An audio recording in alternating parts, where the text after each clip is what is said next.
Have you ever wondered how deep the connections really go between the world of crypto, global finance, academic institutions, and the people who sit right at the top of society? Because right now, one of the most disturbing and controversial stories of the last decade is quietly crossing paths with the world of crypto. Newly uncovered documents show that Jeffrey Epstein had financial links to organizations involved in early Bitcoin development. He expressed opinions on how cryptocurrencies should be treated under tax law, and now the US government has passed a law forcing the release of his unclassified files within weeks. This isn't conspiracy. This is happening. Today we're breaking down what's real, what's been confirmed, and what we might learn when the files drop. If you're new here, I'm Paula, and on this channel we look at how crypto, geopolitics, and global finance collide. Because the biggest market moves usually start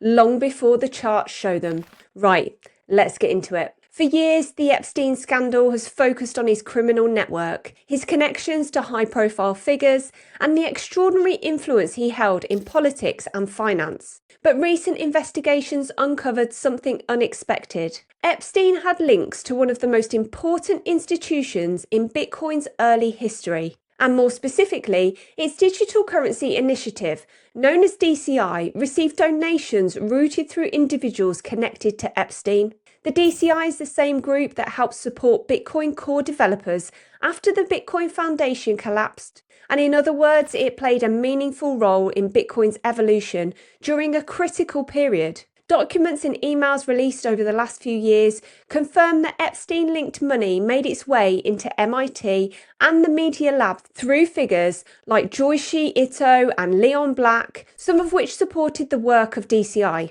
These weren't public donations, they were obscured, routed quietly, and in some cases even recorded under different names. To be clear, Epstein wasn't running Bitcoin. He wasn't controlling the protocol. There's no evidence he influenced its technical direction. But what the facts do show is that he positioned himself close to the people who were shaping Bitcoin's early research landscape. And that alone is enough to raise questions. Why was a man like that circling around early crypto development? What did he know? And what was he trying to be part of? Those questions get more interesting when you look at the next piece of the puzzle. Among the documents that have come out are emails showing Epstein discussing the regulatory treatment of Bitcoin and other digital assets. He shared concerns about the lack of tax clarity, warned that global coordination was needed, and even criticised early projects like Facebook's Libra. He argued that crypto should be clearly treated as taxable and that regulators were falling behind. This was long before governments took crypto seriously. Back then, Bitcoin was seen as niche, almost irrelevant, but Epstein clearly saw something happening. His emails and conversations show that he was paying attention to the sector, engaging with influential people about it, and thinking about how governments could gain more oversight over digital assets. It doesn't mean he shaped any specific policies, but it does show that he was plugged into crypto's development far earlier than most mainstream financial figures. And now we're living through exactly the kind of regulatory clampdown he said would eventually come. Global reporting frameworks, stricter KYC, tighter surveillance, and huge tax tracking systems rolling out internationally in 2026. It's not that he predicted these exact policies, it's that he recognised years ago where regulators would eventually move.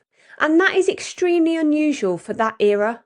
So the files are about to be released, and this is where everything escalates. In October, the US passed the Epstein Files Transparency Act, a law requiring the Department of Justice to release all unclassified Epstein-related documents within 30 days. The release must include an unredacted list of government officials and politically exposed persons referenced in the files. This deadline is now only weeks away, and politicians are already warning officials not to interfere with the release. Congressman Ro Khanna even said that any attempt to block or tamper with the process will be prosecuted. That's highly unusual language, and it tells you just how sensitive these files might be. Multiple news outlets are reporting tension inside the political system. Some want full transparency, others want heavy redaction. Some see this as a political opportunity, while others want it handled quietly. But the law is the law. Unless a document is classified or part of an active investigation,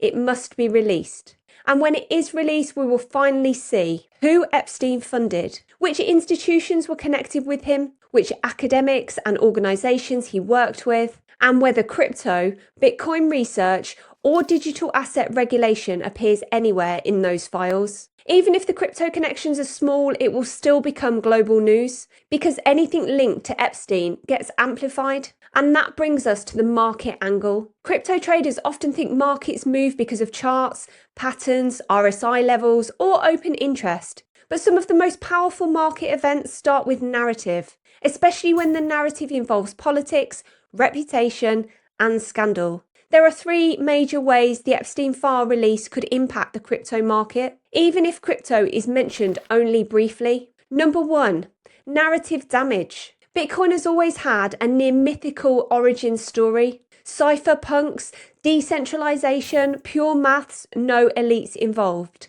But if the public sees Epstein money and Bitcoin development in the same sentence, even if that connection is small, it can temporarily shake confidence. Not because Bitcoin is compromised, but because perception changes. Narratives move faster than facts. Epstein's documented views on taxing crypto could resurface in political conversations. Governments already want more control over digital assets. Any mention of crypto inside the files could be used to justify faster regulation, stricter surveillance, or aggressive enforcement. Regulators love moments like this. Moments that create public pressure, moments that justify expanding their power. And number three, volatility. When the files drop, headlines will explode. Social media will erupt. Political commentators will dominate the airwaves. Even if crypto is a tiny footnote, the headline effect can create sell-offs, liquidity hunts, whale-driven volatility, rapid price fluctuations. Traders who understand this will be ready. Traders who don't will get caught off guard. Forget the sensationalism for a moment. Let's zoom out to the real significance. Jeffrey Epstein wasn't just a criminal. He was someone positioned at the crossroads of global finance, political influence, elite academia, intelligence-adjacent networks, and high-level economic circles. The fact that someone so deeply connected to those systems had any involvement, even indirectly, with early Bitcoin research is worth examining. Not because it changes Bitcoin's fundamentals, not because it undermines decentralization, not because it makes crypto tainted, but because it shows that powerful people were aware of Bitcoin earlier than most people realized,